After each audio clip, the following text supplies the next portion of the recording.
Welcome to Big Heart Adventures, where the harvest is the hunt, and the hunt is all we want. Come join Big Heart Adventures,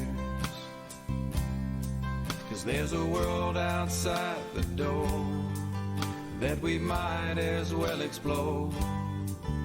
So let's go on Big Heart Adventures, where the harvest is the hunt, and the hunt is all we want. All right, guys, good harvest. I'm Mike Croston, gonna be your guide through this journey of hunt and release technique, and welcome to Heart the Hunt, the official podcast of Big Heart Adventures and Heart Hunts. Well, welcome back. This episode, I want to touch on a few things that I experienced last year when talking to individuals about heart hunting, and just kind of explain some of my responses. And so the first one was an individual. We were talking after hunting, and we were in a bar, and he says, "Man, you never get anything. That's what I don't understand." And I thought for a little while, and I thought, is he right? Because it doesn't feel like he's right, because I felt like it was the true hunt, and we had just got done bear hunting, and I got my heart shot, and boy, it was just like the real thing. I says, well, I tell you what I never get is that feeling after you harvest something, like, oh, now the work's beginning. I never get that feeling. And I also never get that, like when you shoot a big deer and you walk up to it and, oh, I thought it was bigger than that. Those are all terrible feelings that should never go through your mind, but come on, they go through a person's mind when you full harvest. And whether right or wrong, I'm just saying they do that. And he starts looking at me, and he thinks, he's starting to pay attention. I says, you know what else you never get? I said, you never get that look from your wife and kids like, oh, now we have to eat this stuff. And I enjoy venison every once in a while, and I enjoy pheasants and a good elk and a good antelope, but they do not. They do not want to eat that stuff, and that's fine. They don't have a taste for it, and there's a lot of people that don't. And so I never get that look, and I also never get the look like, you're not hanging another deer head in this house, or where are we going to put that? So I never get that. I never get those 2 days worth of work after you're, it's a 7-day trip, and you're really out there for fun and relaxation, but now you've turned it into 2 more days of work after you get home, trying to find a processor or processing it yourself, taking something to the taxidermist, or what are you going to do with the carcass after you're done? You got to take it to the dump, or you got to find a buddy that you can bury it at. I mean, I never get to do that now, unless I want to, but yeah, I never get that. So, another thing is I never get the bill for the processing of meat that sits in the freezer, and then 2 years later, you're like, what is this? Because it didn't get eaten. I never get the bill from the taxidermist that is $600-$800, and a year and a half later when I'm not expecting it. So I never get that. I never get that when you shoot it the first day and it's a 7-day trip, and now you're like, well, we might as well go home. And so your 7-day vacation turned into a 1-day vacation, and now you got to go home and do your honey-do list. And so I never get that. And so now he's intrigued, right? But I made sure I let him know that if I want that, I can certainly do it, and I'm not saying those are bad things. It's just at this point, a lot of those are something I don't want, and so I don't have to have those deals. And he was starting to get it, and I just kept thinking about it, and I says, you know what else I never get? I says, I never get that where I shot an animal and I've got its antlers or whatever, and I just never do anything with it. I never hang them up. I never get them mounted. And you kind of wasted that opportunity for that animal to kind of live on or whatever. So I never get that. You know, I also told him, I says, you know what else I don't? I never get that feeling that if I don't harvest something, the whole trip was a waste and I have to eat my tag.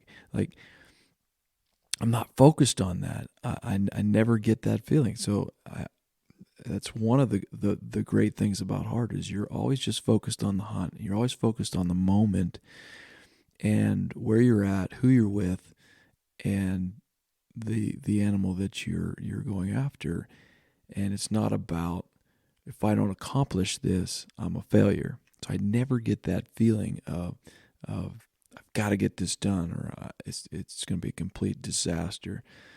And that's one of those feelings that H.A.R.T gives you, just that peace of mind, that relaxation. And again, if you want that feeling, you can go full harvest. All this stuff is but what I was trying to get across was there's a lot of things, that I never get, and then I'm kind of happy that I don't get when I want to go out and enjoy a hunt, and not necessarily the harvest. I don't need that, but I want to keep my skills honed up, and I'm happy for the things that I don't get on that deal. So that was one of those questions, and at the end, he told me he got it. He understood it a lot better, that there are some aspects of full harvest that a lot of times you're just not ready for it, or you're not needing that, or you're not wanting that at that point. And if there was another option out there, that maybe H.A.R.T would have been better for that scenario, and he got that. So I thought that was cool. It kind of came to me, and the never get anything. Yep, exactly. I never get anything. So that's one. Another one was, so what's the point? Why go through all the effort? Well, I was like, what do you mean? Why go through all the effort?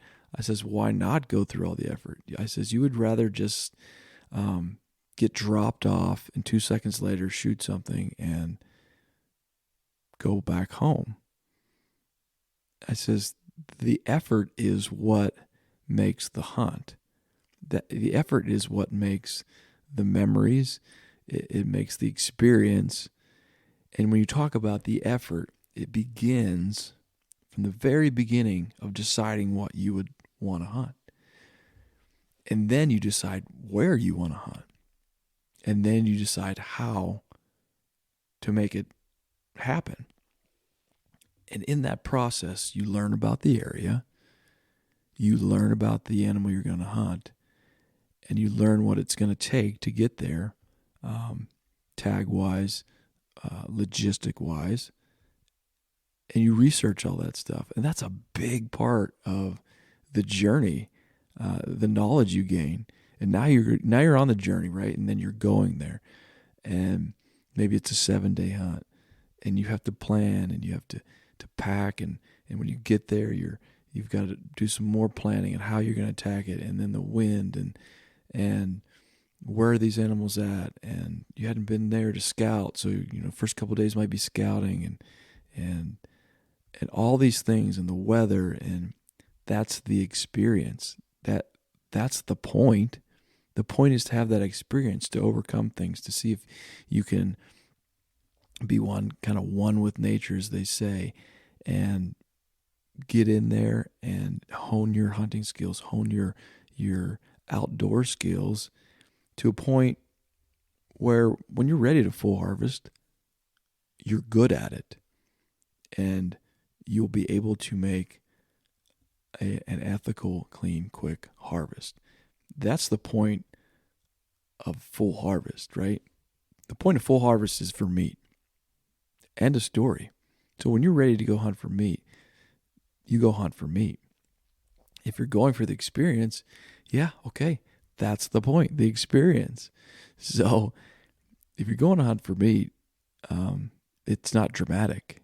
The idea is to go harvest an animal as quickly and efficiently as possible, using the least amount of calories of your own. That's the essence of hunting, to provide your body with calories and to provide other people's bodies with calories.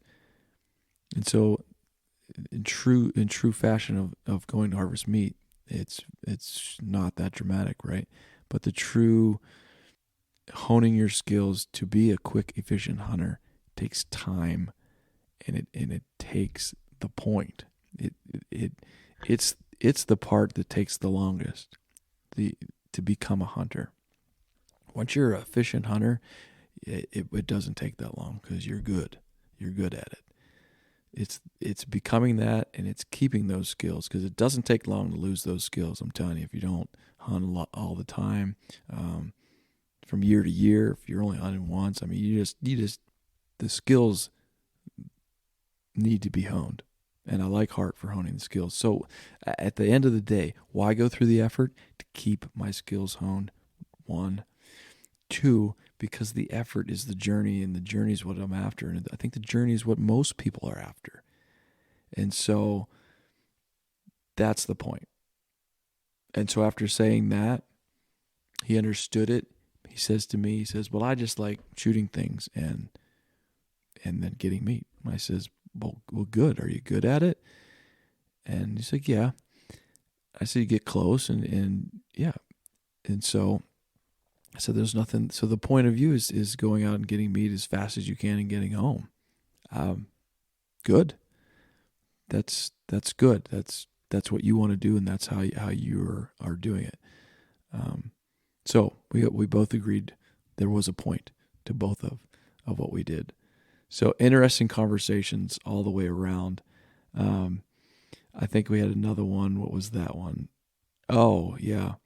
We talked about trophies and the trophy options. The trophy options were the painting and a replica or a H.A.R.T Revival mount that's been reclaimed and used again, or jewelry, or there's just a lot of different things that can go to commemorate a hunt.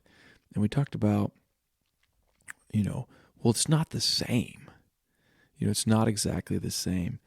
And what these trophies do, they're not an exact, unless you get a replica, okay, or you're using a picture that is the exact animal.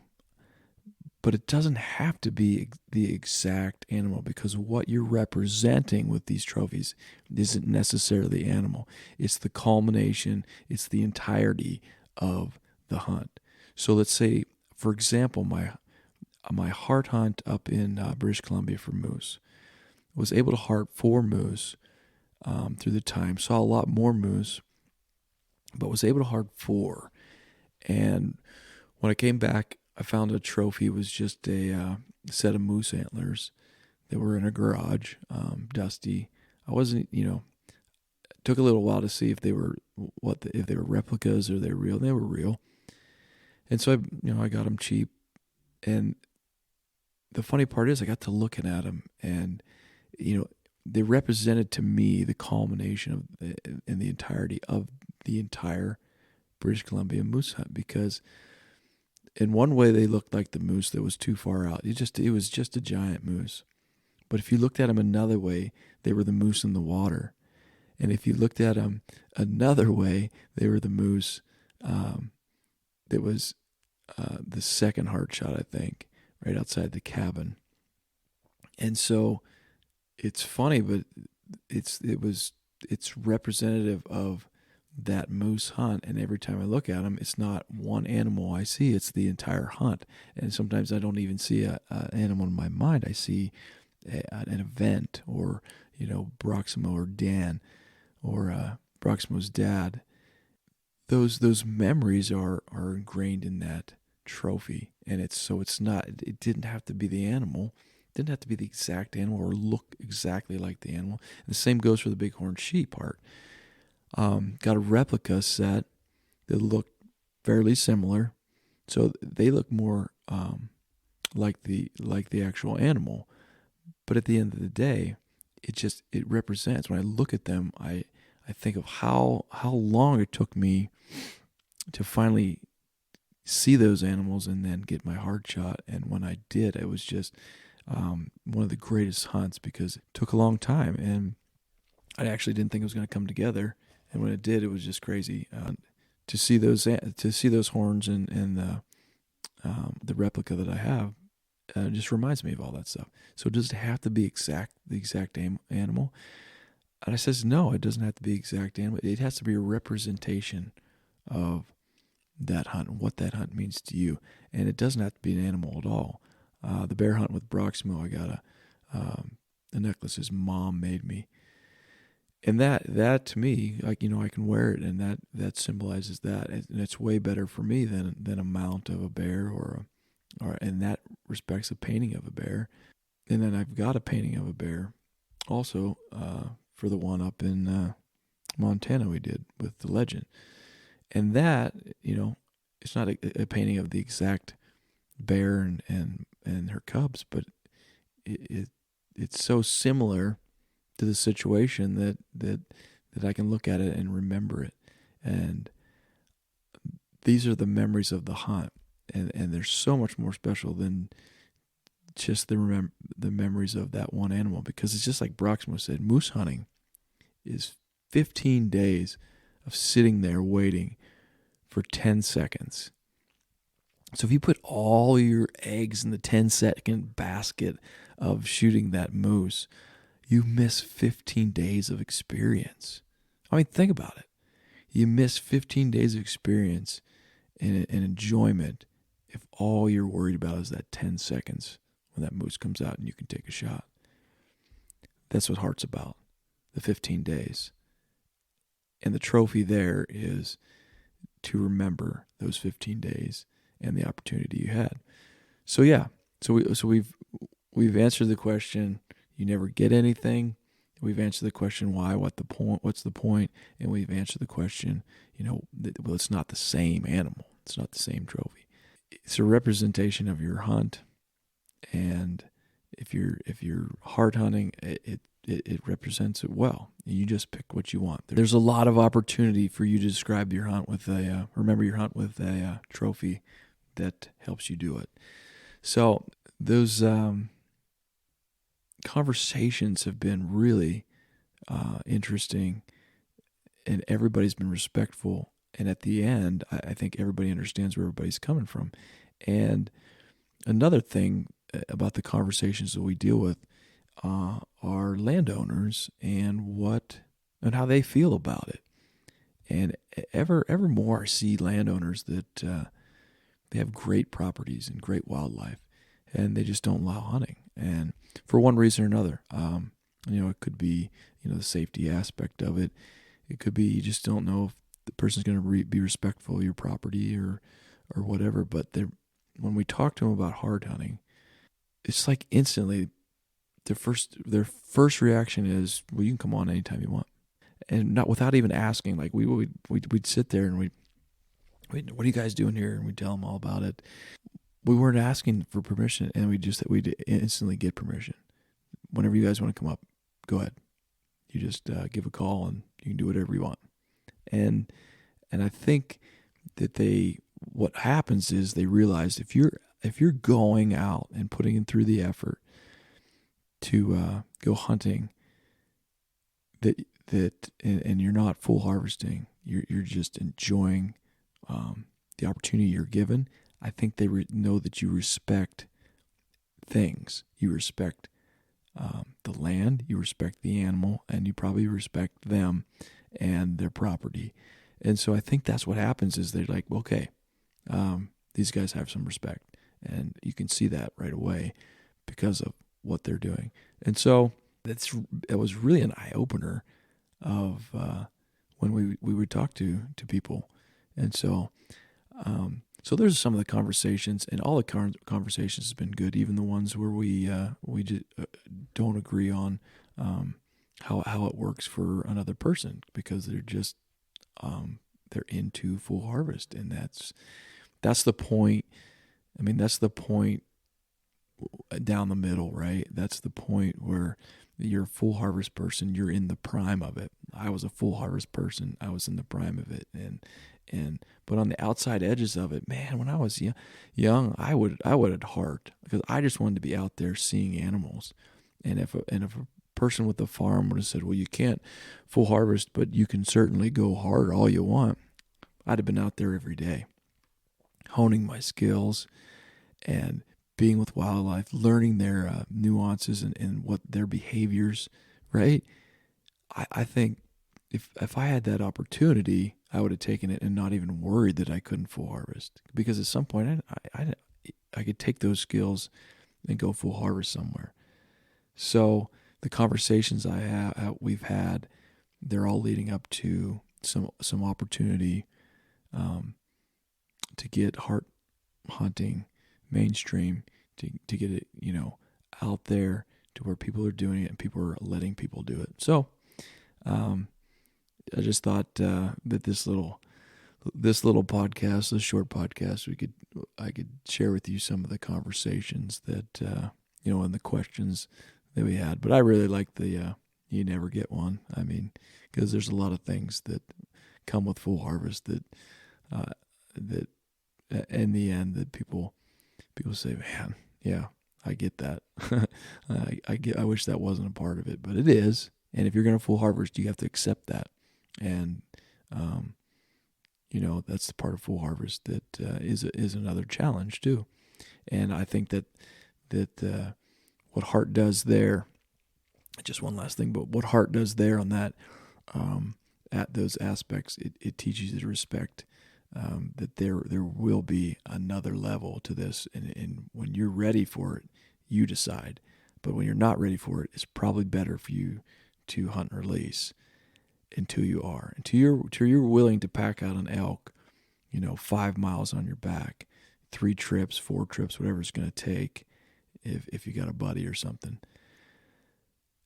Until you're willing to do that, you better just H.A.R.T, because it's a journey in itself to pack out an animal like that, and then get it processed, and then pay for a mount if you want to get mounted. So if you're not, and then convince your wife to hang a big elk in a house that doesn't have high ceilings, these are the things. These are the things that you never have to deal with hunt and release technique that help you when you're ready for it, right?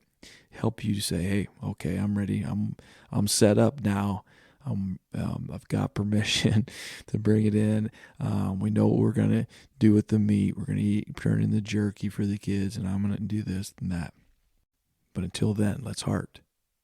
Let's hone your skills until you're absolutely ready. And I think that's the essence of what you never get.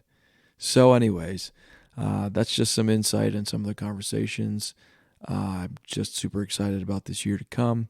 And until then, until we kind of roll into this season, we got probably another month and a half to really get into this season. I don't want to get into anything right away. I want it to be right. We want to get a few things out there, but please visit bigheartadventures.com. Go to YouTube and subscribe. Visit our Facebook page and like it. Hit like, share it, comment, whatever you want to do there. Instagram, we're on there too.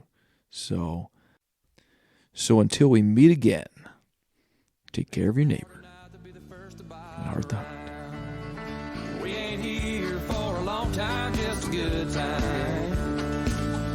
Momentary footprints in the sand. We ain't here for a long time, just a good time. Just as well get out of the stand. Just get on up and get out of the stand.